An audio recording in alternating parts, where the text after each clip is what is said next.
On tonight's show, we have Wildlife Biologist Kelsey Bernard. And now for your host, KoolKard.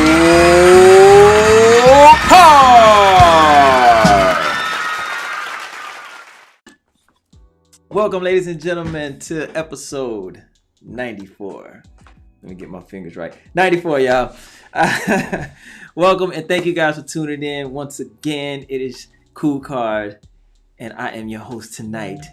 Like every Tuesday night, 10 p.m. Eastern Standard Time. I thank y'all for tuning in, man. And if you're catching this on the replay, thank you. I ask that you share it. If this is your first time viewing it, I invite you to subscribe so I can continue bringing you the value that my guests bring to you. All right, it's not about me, it's about my guests. My guests are cool, all right, and very, very intellectual and doing great things and amazing things. But listen, episode 93, I had Alethea Austin. She is a skydiver. That was a very interesting show. I myself have never went skydiving, and I don't know if I ever will, but she was kind of talking me off the edge of the plane, or whatever you want to call it. And I'm kind of having second thoughts, because she kind of put in a different perspective for me. So if you guys are interested in skydiving, or if you have any, she cleared up some misconceptions too about skydiving and about parachutes, and things going wrong and stuff like that. So if you have some fears that you're trying to overcome, you might want to check out that episode. It is streaming right now on the channel, episode 93, y'all. But listen, tonight we're going to talk about wildlife, animals, the love for animals, passion, and all that good stuff. I have wildlife biologist Kelsey Bernard on the show.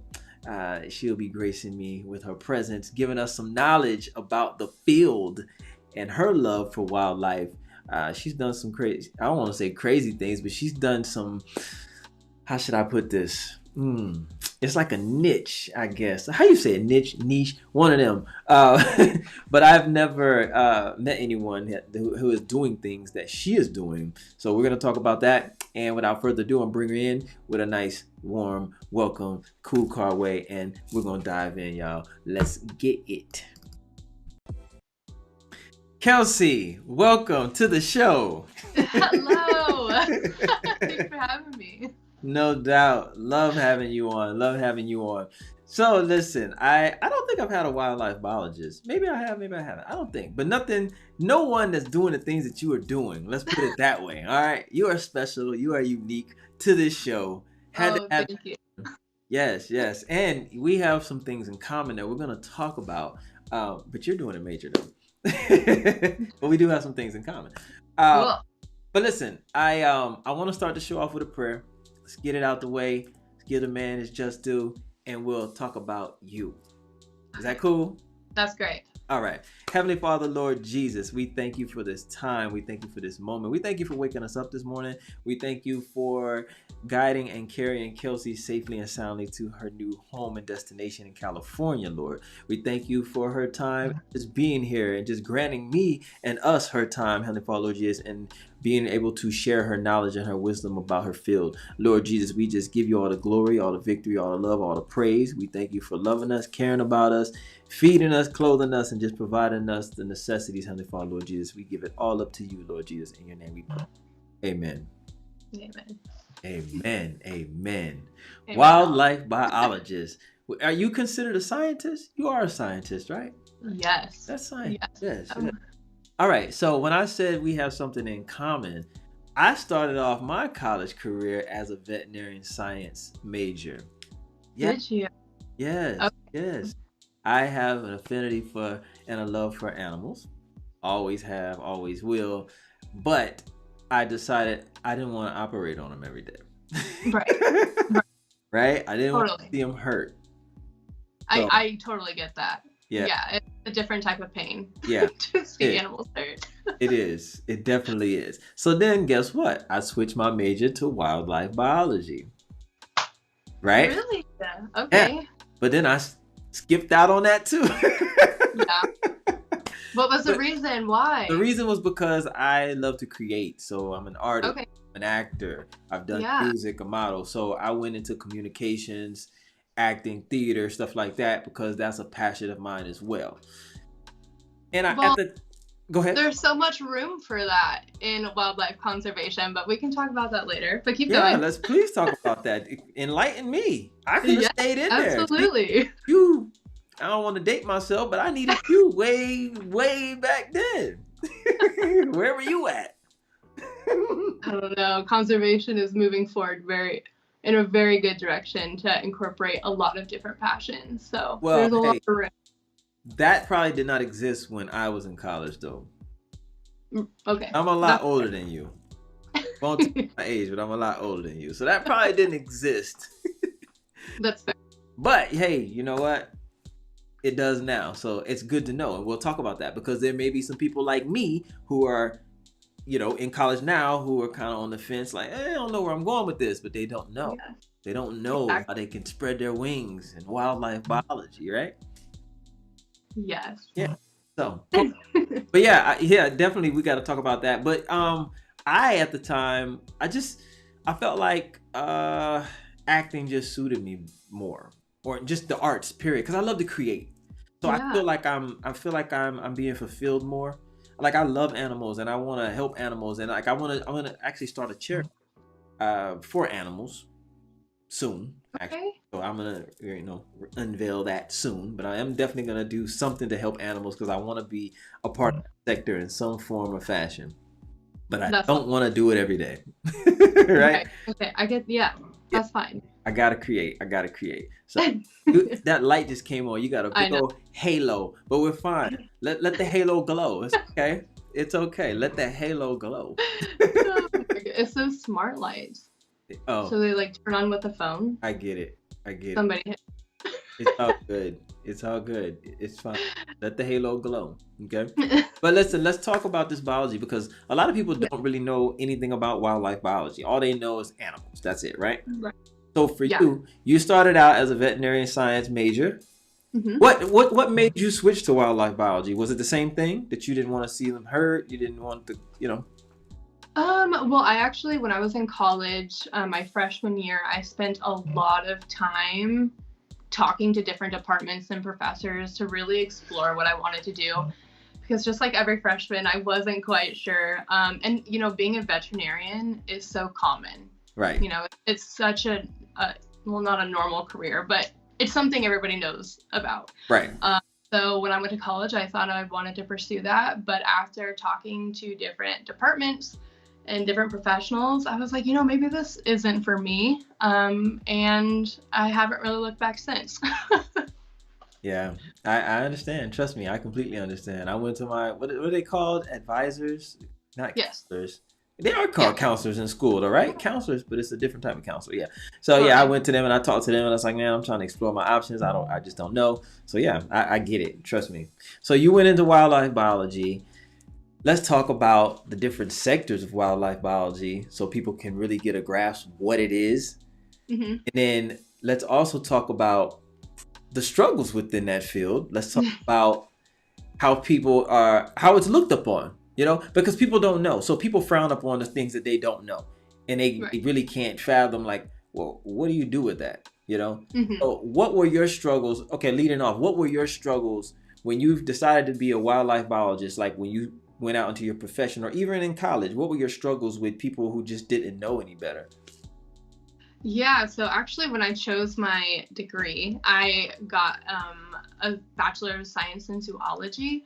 So that's kind of not a common degree. And so a lot of people really did struggle when I came home. And, the number one question you get when you're a college student is, oh, what are you majoring in? And when I said zoology, people were like, what is zoology? Like, are you going to run a zoo? And so because it is kind of a unique career, you're right. People don't exactly know what it entails. And honestly, as I continue to grow in my profession, I am constantly learning new ways that you can be a wildlife biologist. And kind of tying into the beginning of our conversation, there are so many sectors and so many ways. I mean, arts is a huge one. I work with artists all the time, photographers, videography, research, education. All these are so important.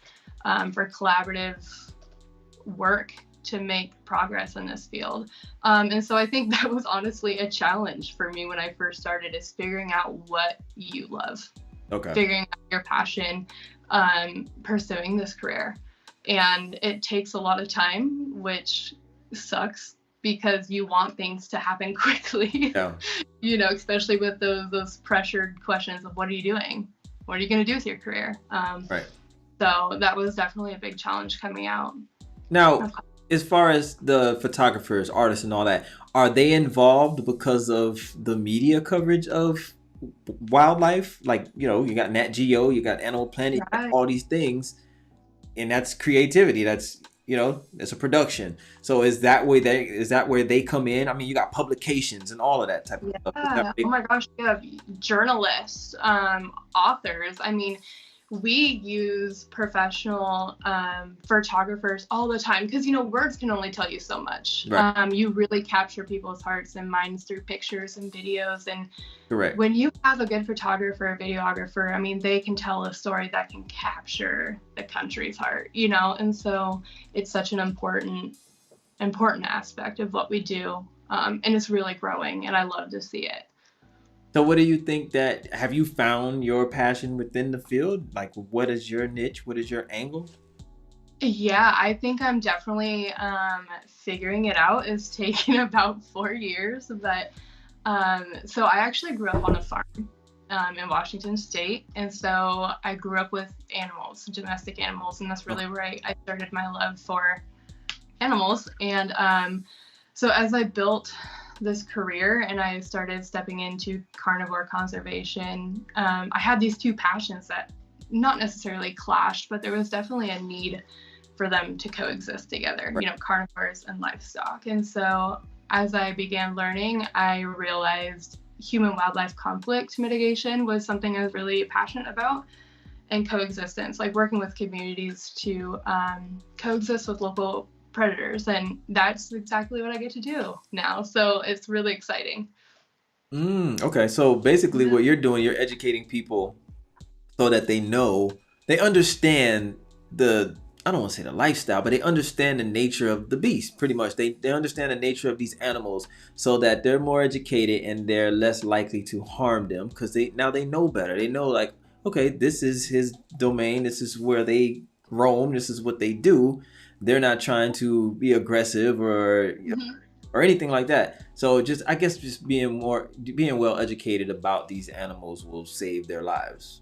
Yeah, definitely. And, you know, resources are increasing because this is kind of a new field, something that we're becoming more aware that is needed in communities. So yeah, it's really cool to work with communities and finally give them resources that they've needed.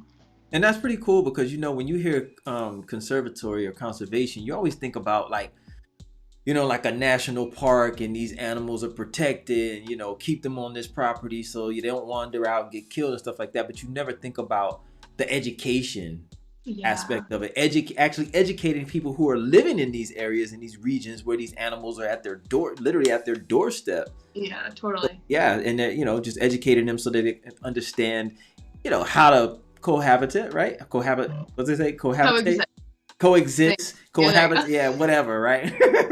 But pretty much coexist with these animals in harmony. Harming them and shooting them, because a lot of times people are just firing off because they're scared. They don't understand, and it's not even a hunting thing. Because I am totally against killing animals if it's not for hunting purposes and eating. You know what I'm saying? Like, it's just Now, as far as the conservatory thing, now you just came off of a stint. I guess it was kind of like a contract, I guess? Yeah, seasonal work. Seasonal work. Okay. Let's talk about that. Isle Royale, not Royale, or it could be Royale, but we're going to say Isle Royale, right? There you go. How did you end up there, and what was that whole seasonal work about? Because you were working with... Okay, we're going to talk about your love for working with carnivores, because you did say that geared more towards that. But how did that happen? And I know that you're working with the wolves out there. Give it to us. Yes. So I actually was an employee through State University of New York. Okay. And essentially a lab opened up a position to be, a research assistant for the Isle Royale Wolf Project. Kind of some back history. It was a goal of mine, I think when I was like a junior or senior in college, that in like 8 years, I would land a position on this project. So when I saw it online, I was like, I'm just going to apply to it. That's crazy. And I ended up getting it. So, wow. So I was headed to Isle Royale. It's a little wilderness island in the middle of Lake Superior. I was going to ask you that. Where is that? Because Isle Royale sounds like some horror movie where you get trapped, stranded, and the wolves are like hunting you. That's what it sounds like, though, really. I bet you there's been a movie made about it, but they didn't call it Isle Royale. That's funny. Yeah, no, it's Michigan. It's actually closer to like Canada. Okay. And I don't know if it's Minnesota or Wisconsin. I'm not well versed in that area of the United States, but it's like furthest from Michigan. But it is recalled Michigan land. So one more thing too, and I don't want to get off track, but I saw that picture that you posted where you saw the Northern Lights from there. Was that not the coolest thing? I thought you had to be like overseas somewhere to see the Northern Lights. Oh no. Educate us. Oh no. Listen, I don't know much about Northern Lights. I just know how to spot it, and when I see it, I don't know where to go. Actually, I was with somebody down at the water, and they were like, "Holy cow, is that the Northern Lights?" And I was like, "Oh my gosh, I think it is," because it is. You can see it. I don't know what the boundaries are of like where you can or cannot. Yeah. But I've heard like other Isle Royale people who have been there for many seasons, they're always on the lookout. So it's not common, but it's not impossible. Man, did you take a lot of pictures? Oh yeah. Yeah, that's amazing. That's crazy. Yeah, that's crazy. I would love to see that in my lifetime. Go to Alaska. I heard they're great. Yeah, gonna have to do that. Mm-hmm. Maybe I can just take a cruise out there. Just boat and watch it. Or go to Isle Royale, right? There you go. Okay, well, let's get back on track. Okay. Tell us about the conservatory work that you were doing out there with the wolves. Yeah, so essentially, I'll cover a little bit of history. So this is actually like the longest predator-prey study that's been going on in the world. So this is a really big project, a very famous one. And essentially, wolves came over in the 1940s, I do believe. Yes, the 1940s, late 1940s. And this project started, I believe, in 1958. So they were just looking at the wolf and moose interactions. And actually, for the first 10 years, they really didn't see anything going on. And then all of a sudden, the wolves contracted a disease. And that's when things got kind of crazy. And then by like 2016, don't quote me on any of these years. Okay, I won't hold you to it. The wolf population went from like 50 to 2. 50 there was a lot of things that happened in between. This is like the really short history lesson of Isle Royale. But you said 50 to 2? Yeah. So in 2 years since they contracted the disease, it originally went from 50 to 14. Okay. And then by 2012, like a lot of things happened. There was another huge decrease, and then they were in single digits, and then eventually there was only 2 wolves. And so 2018, the National Park Service decided to reintroduce wolves. And then 2019, they had their first wolf drops. And they pulled wolves from Upper Michigan, Minnesota, Ontario, and then I hope nobody laughs me, but I cannot say this name, Michipicoten Island. Okay, we'll go with that. Yeah, thank you. We'll go with So wolves were chosen from those areas to be dropped and onto Isle Royale. And so my job this year was to really look at the reintroduction success. Okay. And so we did a 3 main studies to evaluate that for this year. So what is so important about these wolves? Why is that such a big, why has it been such a huge project for so long? I mean, what's so special about these wolves? Right. Yeah. So Isle Royale's kind of unique in the way that it's an island. And so studying, I mean, any wildlife, but in this case, predator-prey dynamics and relationships can be kind of tricky because you have so many variants. Like, say, Yellowstone, it's huge. And if you were looking at the relationship between elk and wolves, you have a lot of other things going on. But on Isle Royale, you have moose and wolves. That's it? That's it.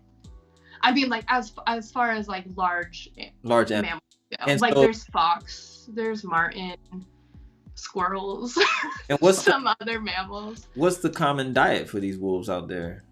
Moose and beaver. They're eating the moose and the beaver. So far, yeah. Oh. So, and that's exactly what we were hoping for. Because as soon as you know, and this kind of ties back into your question of, you know, why are we bringing wolves back to the island? And I mean, the short answer is the National Park Service wanted to keep the integrity of the island, because when you remove an apex predator, you know, the moose populations, and which we didn't talk about, but get overcrowded. Yeah, as the wolf population was fluctuating, so does the moose population. And so if you take away all the wolves, I mean, you can only imagine what the moose do. They take over and they, you know, overexploit the island. And so it's kind of a big reason of why they brought him back. I mean, eventually it would be famine though, right? Because wouldn't the moose just eat everything? Like this, yeah, pretty much, right? Yeah. I mean, they would run themselves to the ground essentially. So you did say that the wolves came over in like 1940s, right? But if it's how'd they get over there? Yeah, so there was actually this really cool ice bridge that freezes over between the island and Canada. Okay. And so it still happens, but not as regularly. And that's actually another reason why the wolves did not do well, because carnivores need connectivity. And since they have no ability to move back and forth from the mainland and the island, you know, you're not getting a gene flow. So you run into a lot of genetic issues. Wow, that's deep. Yeah. That's deep. Wow. So that's how they got there. And then that's also actually an issue of how they disappeared. So. Wow. What's the biggest misconception about wolves? Oh, I love this question. Okay. Tell us. Well, there's two, but I'll try to pick one. Because all the kids know is the big bad wolf, you know? I know. Okay, so wolves are actually horrible hunters. Really? Yeah, they have one of the worst predation rate of carnivores. And I mean, if you break it down and look at their biology, you kind of can understand why. If you look at a cat, they have like claws and jaws, but wolves only have their jaws. And so that's a lot of the reason why they hunt in packs, but they're very unsuccessful because, well, I mean, when they are going after prey, it's a really big risk. You know, they can get killed very easily. Wow. So there's a lot of predation risk in it, but yeah, wolves are not very good hunters, contrary to popular belief. So, I mean, do some go hungry because they live, oh my goodness, I'm going to butcher this, a feast or famine, is that lifestyle? Yeah. Where like they can go without eating for a really long time. Oh my God. Because they just because they can't hunt. They don't know how to properly. Well, they're very smart. Don't get them wrong. They're very intelligent animals. They just have to be so cautious because they can get injured so easily. So they have to know when it's okay to hunt. So like a moose or an elk kicks them with their back. Oh yeah. So when you were there, did you see any that were starving? You could tell that they were starving?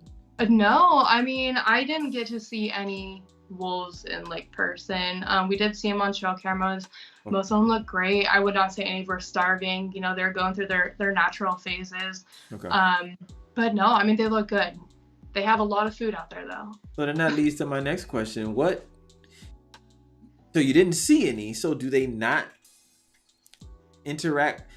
Do they not want to come close to civilization and people?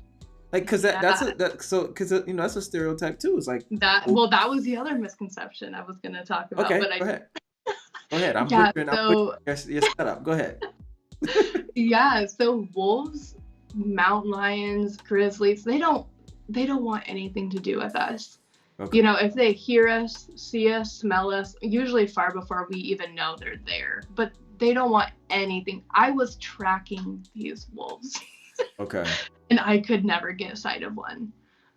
So yeah, no, that's a huge common misconception as well, is that like these animals are after us no matter what carnivore you're talking about, and it's totally false. They want to avoid us just as much See? as we want to avoid That's them. good education, because if somebody's out there, no, seriously, if somebody is out there Yeah. with a gun and they see Mhm. these animals, what are they likely to do? Try to shoot, because they're thinking that, oh, let me shoot them before they charge at me or try to attack me. But little Yeah. do they know that they're probably Yeah. going to go the other way. Yeah, lethal force is hardly ever needed. Wow. There are so many ways that you can, coexist with these animals on trails or when you're recreating or at home that are non-lethal, and they're very effective. So what is the bear spray effective? You know, the bear spray. oh my gosh, actually, Yes, that's what I have. I have that same bear one. spray. Yeah, we do highly recommend to have bear spray on you if you're recreating in, a mountain lion, bear habitat, wolf. Yeah. It's a great tool. If you know how to use it properly, I really recommend you learn how to use it properly. So what's the proper way to use it? Oh my gosh. I took You a can't- training like, no. I took There a you- training like 3 years ago, and we were actually talking about this today about how I need a refresher. But Okay. you have to, one, make sure the wind is like, Right, not blowing away. because it just, Oh, yeah, it could come back at you. You need it in a very accessible place. And you have to know how to like work the top of it. Yeah. Because there's a mechanism, and I apologize because I haven't worked with one of these for a minute, but like it's hard. In my training, I did really bad for a while. You gotta pop that thing up, pull that. Yeah, you gotta like pop it and then. Yeah. So definitely look into it. Okay, I'll look into the training, because I have a bottle. I don't know how to use it, but I have it. Good for you. Yeah, but it definitely works though. They'll go the other way. They don't want any business with that, right? Yeah, it's definitely like a last resort thing.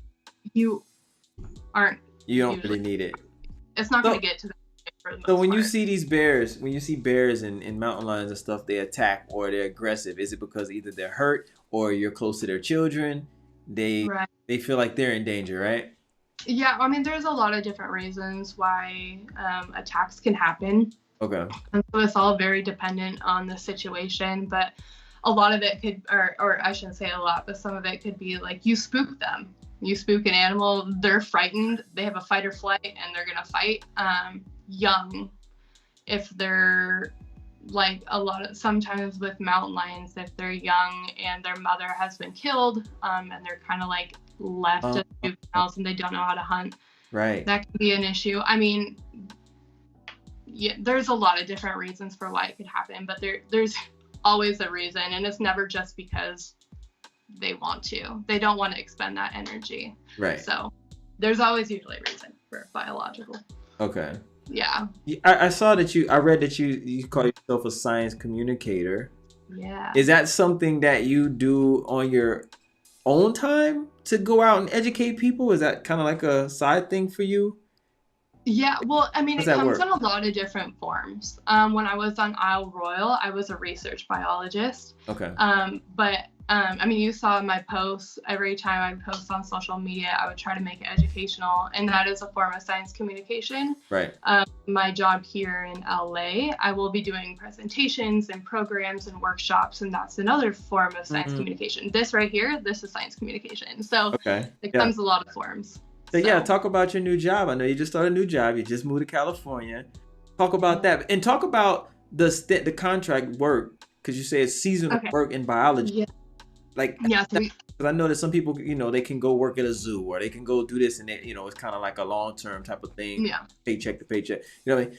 Talk about your structure and certain structures in that field. Yeah, totally. So this is actually something I didn't understand when I first got out of college.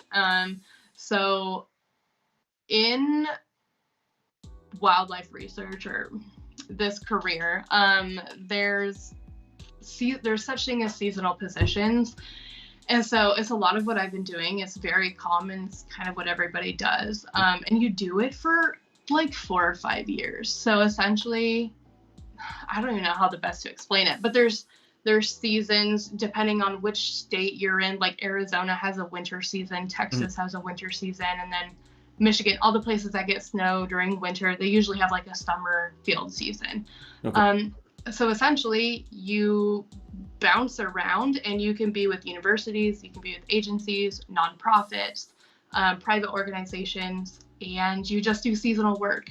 And so this usually only lasts for 5 months, and then you find another job with somebody else. And like, it's completely unrelated, unless if maybe you're a contract scientist. Okay. You're with the same company, just bouncing around. But I haven't personally done contract work yet. Okay.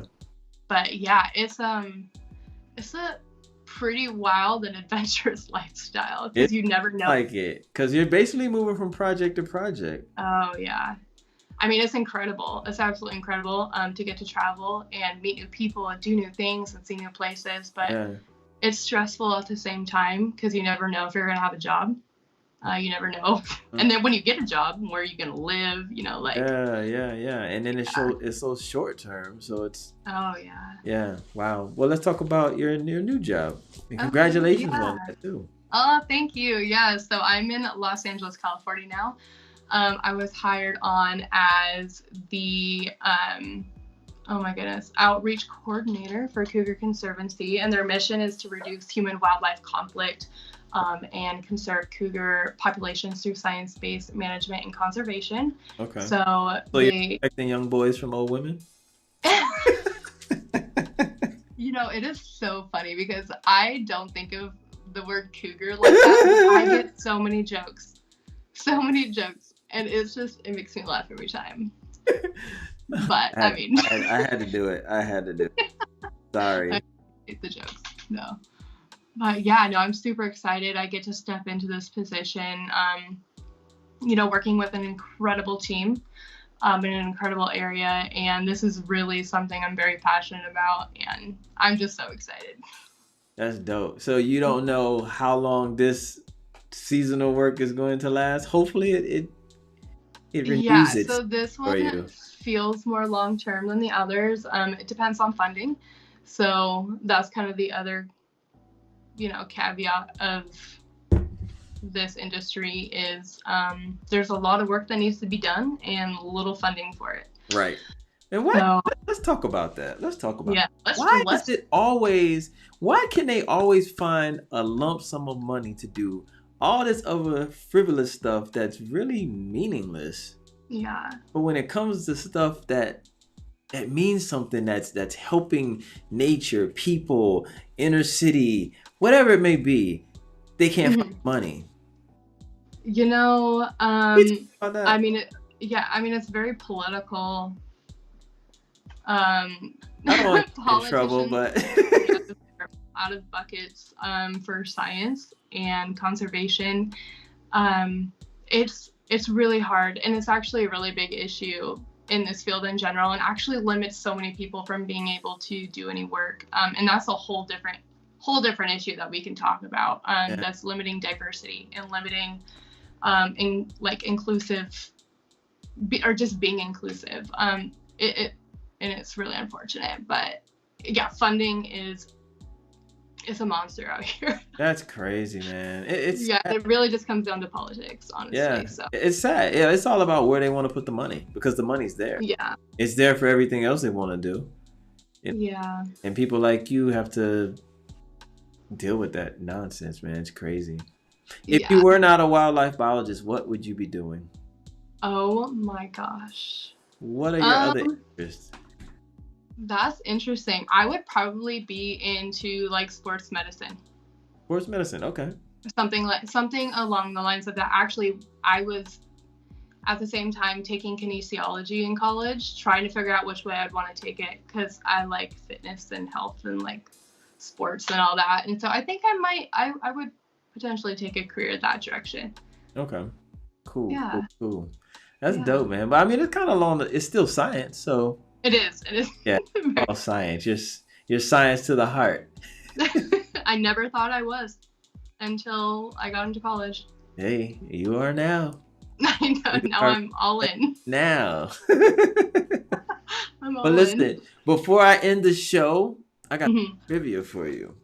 Oh no! Oh I got no! some wildlife trivia for you. Are you Okay. ready to do this? Oh, I'm gonna make a fool of myself. No, you're Okay, let's not. do it. No, you're not. No, you're not. Oh, before we do the trivia, I got one thing I want to ask you. What Mhm. can you say to someone who's in college right now, who's on the fence about doing or being a wildlife biologist or scientist, and they have the naysayers in their ear telling them like, "What are you gonna do with this career? What? Yeah. Give them some encouragement." No, I think there are so many opportunities in this field for so much like diverse and big thinkers. Like we were saying, you can use any of your passion. Yeah. And this career is really for anybody. And all I can say is follow your heart, follow your passion. I mean, it sounds so cheesy, but it's hard, and you can deal with a lot of, negative interactions about it potentially. But if it's what you want to do, pursue it. Don't stop. My now boss, she always says you have to have grit. Yeah. You have to have grit. You have to be relentless. And, just keep going. Keep going. Indeed. Well said. Yes. Well said. Yes. Thank you. Thank you, Scientist Bernard. Wow. You're welcome. Thank you so much. Let's get into this trivia. You ready? I got okay for you. And I know you're going to do stellar. Oh, yeah. I'm bad at tests. I know you're going to do great. All right. So, question number 1. You ready for this? Yeah. Which is the slowest animal on Earth? A, I'm going to need multiple choice, so it's not going to be... Okay, that's a plus. A, a 3-toed sloth. B, snail. C, turtle. D, earthworm. I want to say a sloth. Ding, ding, ding, ding. You're right. You're right. Okay. Them things, they might as well just be moving backwards. Yeah, right? This, sloths are so cool, but... Have you witnessed one? No, but on Isle Royale, I was with a professor who used to study sloths. And I picked his brain. It was so cool. Yeah, they are strange. Very strange. Like, they are creepy, they move so slow. All right. Question number 2. Okay. How many noses does a slug have? Is it A, 1, B, 2, C, 3, or D, 4? 3. It's D, 4. You have 4 noses. This is educational. Slugs? Slugs, yeah. I wouldn't even have pinpointed they hadn't. Who the hell knows about a goddamn slug? Dude, I have so many questions about slugs. Like, how... We don't have time for this. But, what's how do they even survive? What's the purpose of a slug? Yeah, Yeah. What's the purpose of a sloth?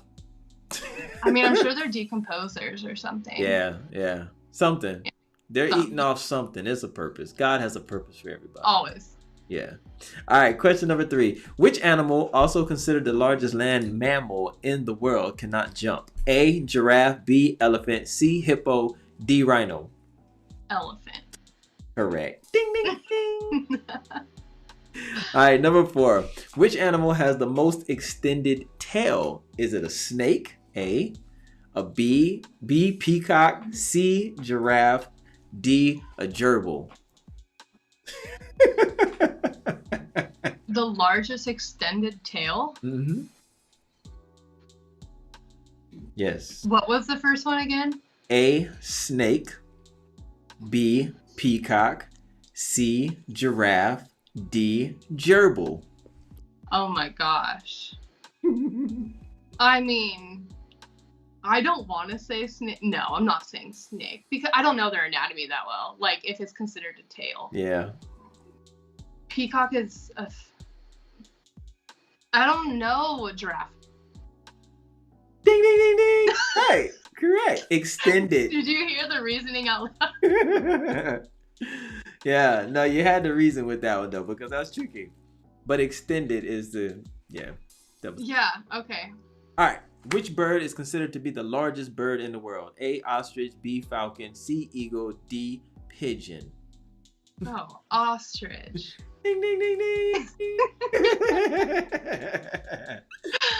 All right. Number 6. Which aquatic mammal in the world has the most extended lifespan? Is it A. a dolphin? B. a whale? C. an octopus? Or D. a bowhead whale? Oh, wow. You said mammal. Mm-hmm. I don't know what a bow-headed whale is. I'm going to say dolphin. It's a bowheaded whale. Huh? It's a bowhead whale? Yeah. I'm going to have to look this whale up. I have never heard of it. A bowhead whale. Yep. Okay, Bowhead. I'm ready. B-O-W head whale. Cool. All right. Okay. You ready for the next one? Mm-hmm. Which is the largest mammal in the ocean? A. Shark. B. An octopus. Come on.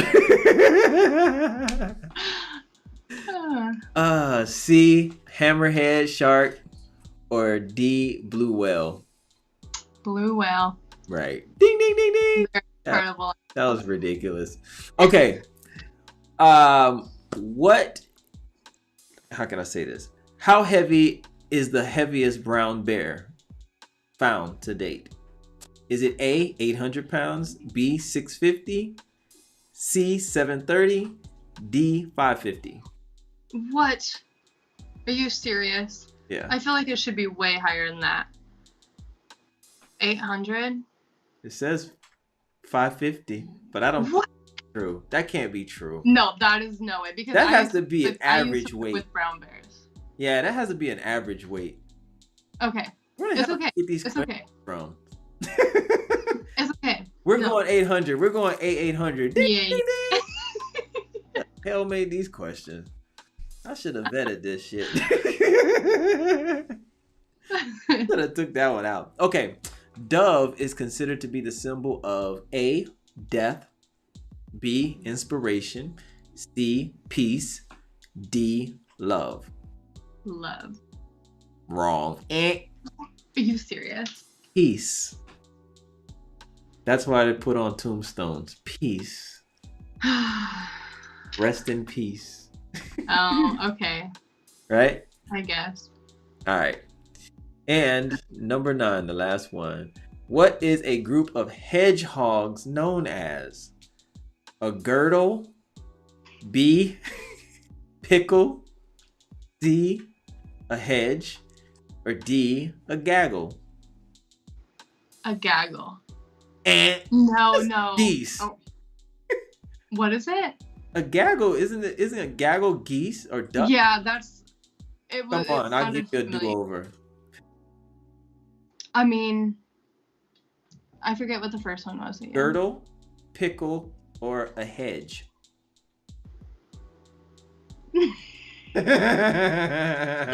Oh, I don't want to go with hedge because that feels too obvious. Okay, so then you got girdle. Okay, I'll go with A. Girdle. Yeah. It's called a pickle. Stop it. Really? It's called a pickle. Yeah. Wait, I know so that a group of hedgehogs is it's called a pickle. Yeah. Where do you find a group of hedgehogs? I don't know. I guess if you found them, you're in a pickle, right? You probably poke the shit out of you. That is cool. I did not know that, obviously. Me either. This was educational. This is great. Yeah, I liked it. I learned some things tonight looking this stuff up. Me too. Oh my goodness. Well, listen, I really, really appreciate your time. Thank you for coming on, sharing all your knowledge. I loved it. So yeah, just Thank you. Thanks for having me. This was really fun. Yes, without a doubt. I wish you well. I wish you much success. I pray that you are doing great things out there. You will do great things. And I pray that your job position lasts for 2 years out there. Oh, Hey, wow, thank you. let's keep the money flowing. You know what I'm saying? Yeah, get some money. But yeah, but no, keep doing great things for these animals and keep educating people, please. That's Thank number you. one. Keep I educating. definitely plan on it. Yeah, people need to know, man. Because I'm telling you, listen, if I was in the mountains in LA and I ran into a cougar, I'd You call me. I'd call you. When you keep on doing your thing, these are amazing, you know, giving people exposure, especially all these unique people that you talk to. It's really cool. Thank you. I appreciate that. I Of really course. appreciate that. And yeah, I'll share some clips with you and all that type of stuff, you know. And yeah, thank you, man. I really appreciate this. This was cool. This was fun. I liked it. Great. Yeah. All right, boom. Another one under my belt. I got a biologist, a wildlife biologist. How many people can say they interviewed a wildlife biologist? I don't know. Everybody wants to interview, you know, celebrities, athletes, comedians, singers. I do that too, you know, all that type of Yeah, you do. I just try to just, you know, expand my horizons, man.